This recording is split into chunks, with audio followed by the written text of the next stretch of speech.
Saludos desde Euronews. Enérgico comienzo parlamentario en España, con vitalidad política desbordada en el hemiciclo en forma de enfados y protestas de derecha y extrema derecha por la presencia de parlamentarios presos y el uso de catalán y vasco. Mientras, Teresa May ha vuelto a intentar convencer a sus propios parlamentarios y a la oposición laborista para que aprueben su plan de Brexit. Una vez más, May ha advertido que no habrá Brexit sin acuerdo previo. Y además, Venezuela, OCDE, NBA, Cannes, las claves del día en 15 minutos. Agitado comienzo en España de la 13ª legislatura, tensa apertura llena de protestas con la presencia de los diputados independentistas encarcelados y la extrema derecha. El presidente de Venezuela, Nicolás Maduro, propone un adelanto de las elecciones legislativas para renovar el Parlamento, única institución que controla a la oposición. La OCDE rebaja sus perspectivas de crecimiento económico y alerta sobre las tensiones comerciales entre China y Estados Unidos como un lastre para la economía mundial. 25 años después de haber estrenado Pulp Fiction en Cannes, Quentin Tarantino ha vuelto este martes para presentar su película Érase una vez en Hollywood. Pasó la época en la que cuando un diputado vasco prometió su cargo por imperativo legal fuera motivo de escándalo, sentido o fingido, dentro y fuera del Parlamento español. Sin embargo, en la mañana de este martes ha habido nutridas protestas cada vez que un parlamentario ha prometido su cargo en catalán o vasco. Nervios en las derechas ante una legislatura de la que pueden derivarse un gobierno que intente restañar heridas dejadas por la recesión y las sucesivas reformas laborales. Comienzo complicado de la 13ª legislatura en España.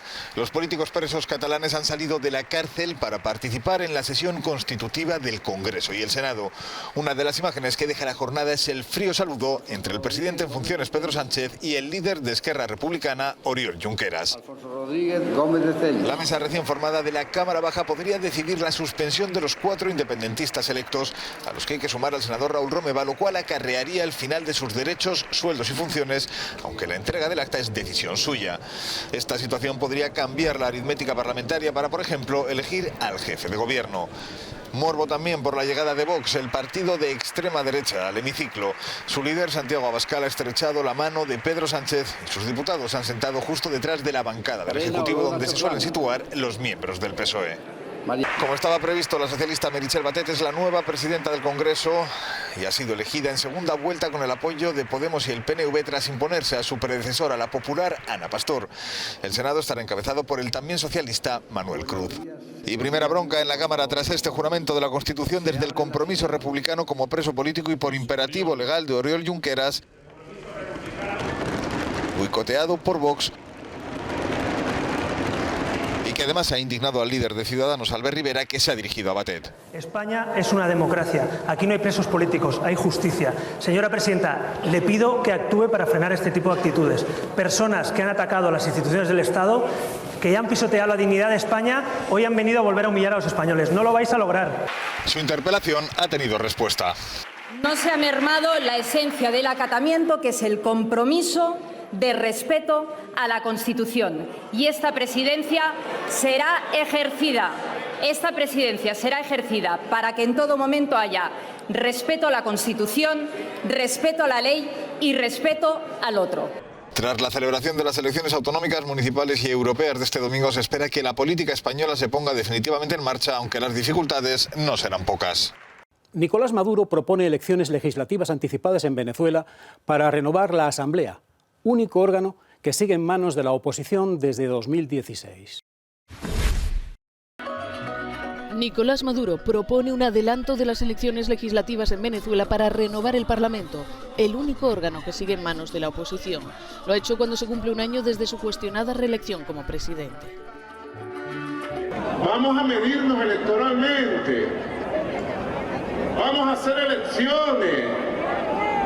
Vamos a legitimar la única institución que no se ha legitimado en los últimos 5 años.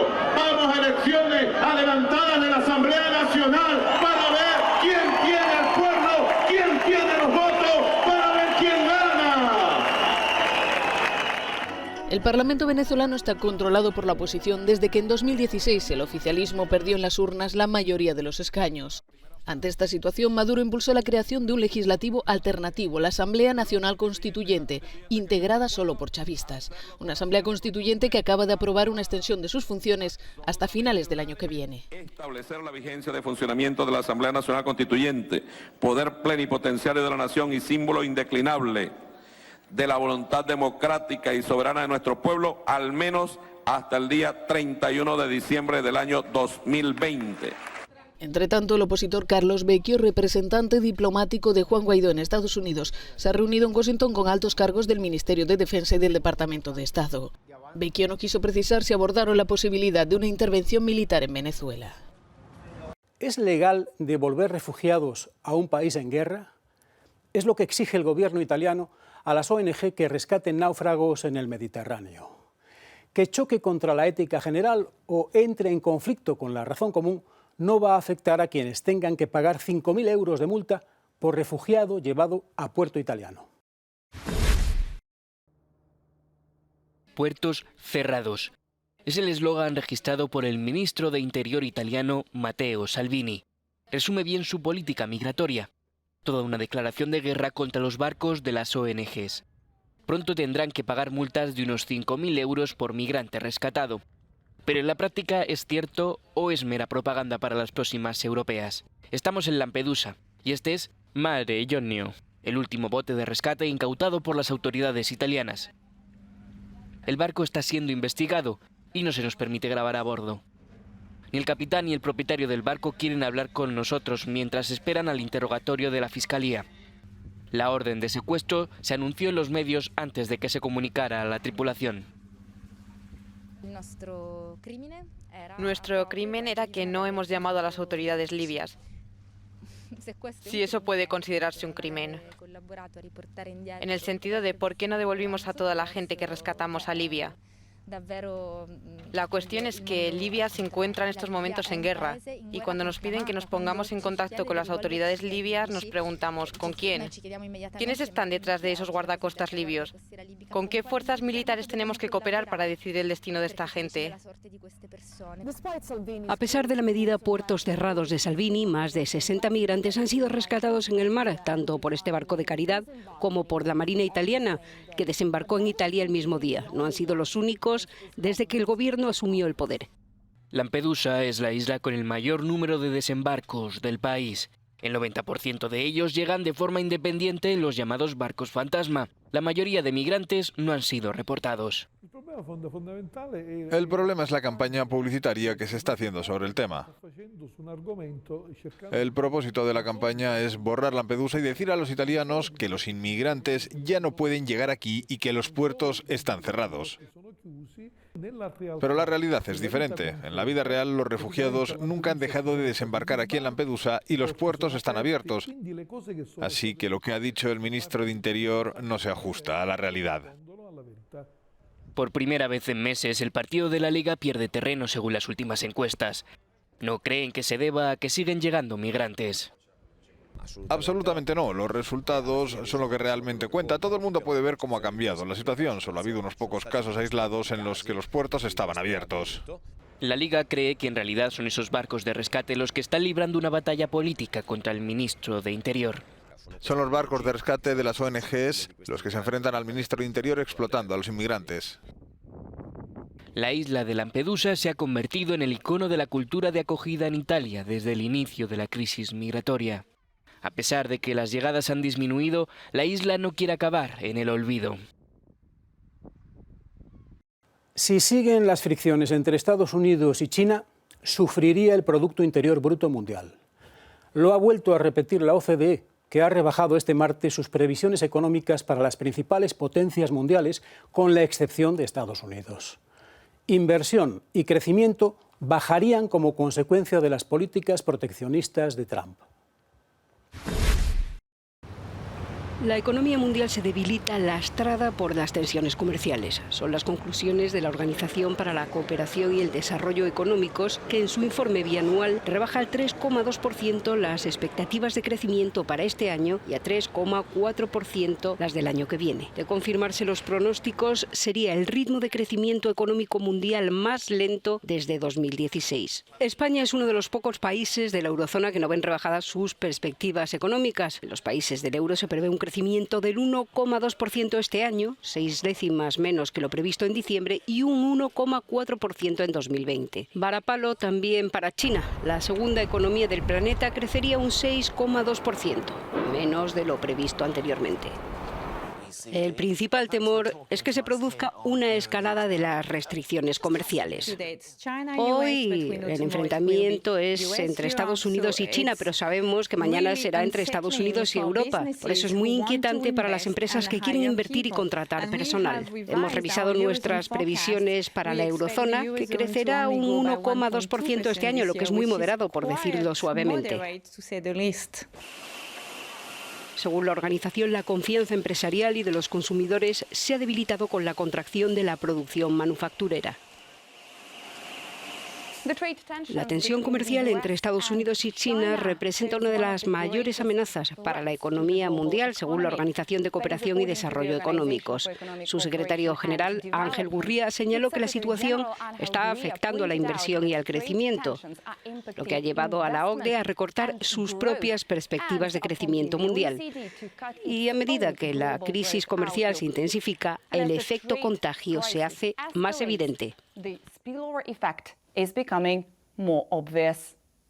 Sasha Vakulina from the OECD for Euronews. El reglamento europeo que se encarga del control de sustancias químicas es preciso y además muy amplio. Vean cómo una investigación nos señala que el incumplimiento en la vigilancia de productos de farmacia, alimentación o cosmética es la verdadera norma y que la vulneración reiterada es la burla de la prolija reglamentación europea. Norma sin inspección se convierte solo en un consejo. Sustancias químicas sin control en la Unión Europea. Los grandes fabricantes de comida, cosmética, medicina y plástico del continente violan las normas de seguridad al emplear millones de toneladas de compuestos químicos sin completar los controles requeridos o dar la información necesaria sobre su peligrosidad. La Agencia Europea de Sustancias Químicas reconocía el pasado noviembre ante el Parlamento Europeo que 2/3 de los 700 productos químicos analizados no cumplen aspectos clave de la regulación europea, pero se negó a revelar las empresas y productos implicados. Ahora la organización medioambiental alemana Bund asegura, tras acceder a decenas de informes realizados por las autoridades de su país, que precisamente Alemania es el Estado miembro con más compañías que infringen la ley, 169, seguido por Reino Unido, Holanda, Francia, Italia, España y Bélgica. Entre las empresas implicadas estarían BASF, Henkel, 3M, Michelin, BP, Endesa, L'Oréal o Merck. Nos deja el piloto austriaco Niki Lauda. Queda su recuerdo tanto por palmarés como por temple para afrontar la recuperación tras un accidente que impactó a toda una generación en el Gran Premio de Alemania de 1976. Muere el expiloto de Fórmula 1 Niki Lauda. El tricampeón mundial tenía 70 años y graves problemas de salud. El pasado verano fue sometido a un trasplante de pulmón y también recibía diálisis tras 2 trasplantes de riñón. Nacido en Viena en una familia acomodada, el automovilismo le atrajo desde muy joven. Debutó en la Fórmula 1 en 1971 y en el 75 ganó su primer título mundial tras unirse a la escudería de Ferrari, donde vivió una intensa rivalidad con el británico James Hunt. Pero un año después, un accidente en el Gran Premio de Alemania estuvo a punto de acabar con su carrera y con su vida. Sufrió graves quemaduras en la cara y el cuerpo que le dejaron importantes cicatrices. El fuego también afectó a sus pulmones, lo que no le impidió regresar a la competición y volver a ganar el Campeonato Mundial en 1977 y 1984.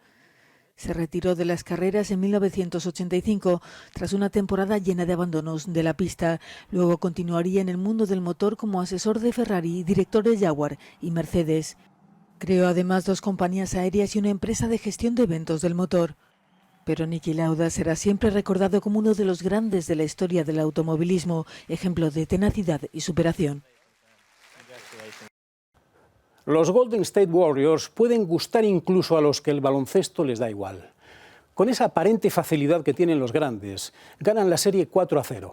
Baten una marca en la NBA no vista desde hace más de medio siglo. Los Golden State Warriors siguen haciendo historia. Por quinto año consecutivo, el equipo californiano alcanzó las finales de la NBA tras su victoria este lunes ante Portland Trail Blazers en el cuarto partido de la serie. 119-117 para los visitantes tras la disputa de una prórroga en la que Stephen Curry y Draymond Green volvieron a guiar a los suyos a la victoria. Lo hicieron a base de triples dobles, 37 puntos, 13 rebotes y 11 asistencias para Curry y 18, 14 y 11 para Green. Nunca antes dos compañeros habían conseguido semejante hazaña en un partido de playoffs. Espero que esto no pase desapercibido o se acabe infravalorando, decía Steve Kerr sobre la proeza de sus Warriors. No se han conseguido 5 finales consecutivas desde los 60, desde los Celtics de Bill Russell. Y no se ha conseguido por una sencilla razón. Es algo muy difícil. Los Blazers, que aún pudieron llevarse el partido de entrar este lanzamiento de Damian Lillard, dicen adiós a las finales con 4 derrotas consecutivas y con la certeza de haber caído ante un equipo de leyenda. El director alemán Werner Herzog ha presentado en Cannes una sorprendente película sobre un servicio de acompañantes en Japón para hacer de familia. Asunto que ya trató Fernando León de Aranoa. Herzog mezcla aquí documental y ficción. Un hombre contratado para hacerse pasar por el padre desaparecido de una niña de 12 años. Una joven que emplea fotógrafos falsos para experimentar lo que sienten los famosos. Son escenas de la nueva película Family Romance LLC del director alemán Werner Herzog, estrenada fuera de competición en Cannes. Ambientada en Japón, la película se basa en una agencia nipona que alquila actores a personas que no soportan la ausencia de sus seres queridos. La película profundiza en la condición humana, es casi futurista, porque es lo que nos espera. No es la única agencia en la que puedes alquilar actores que hagan de amigos o familiares muertos.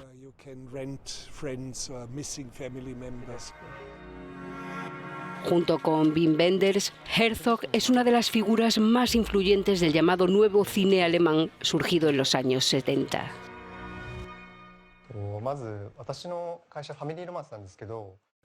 Para Quentin Tarantino, Cannes es su catapulta. Lo fue hace 25 años con Pulp Fiction y 2 años después con Reservoir Dogs. Ahora busca de nuevo la Palma de Oro. Cannes se viste de gala en una de sus jornadas más esperadas. Este martes es el día del estreno de la nueva película de Quentin Tarantino, uno de los directores con más adeptos en la Croisette y que ya logró la Palma de Oro por Pulp Fiction hace un cuarto de siglo. A pesar del tiempo que ha pasado, el realizador sigue despertando la misma fascinación en el certamen e incluso ha pedido por carta que nadie desvele nada de su nueva película para que los espectadores puedan disfrutarla plenamente. En Eras una vez en Hollywood, Tarantino se traslada a la meca del cine de finales de los años 60 para contar la historia de una estrella de la televisión y su doble con el trasfondo de los asesinatos de Charles Manson.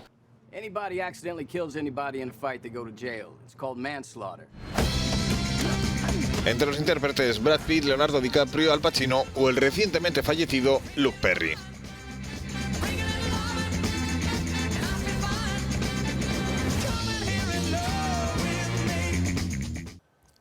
Y hasta aquí hemos llegado en Euronews hoy. Lo que pasa en cada momento pueden seguirlo en nuestra programación, también en la página web y en las redes sociales. Euronews sigue ahora con ustedes con más información. Hasta mañana a la misma hora.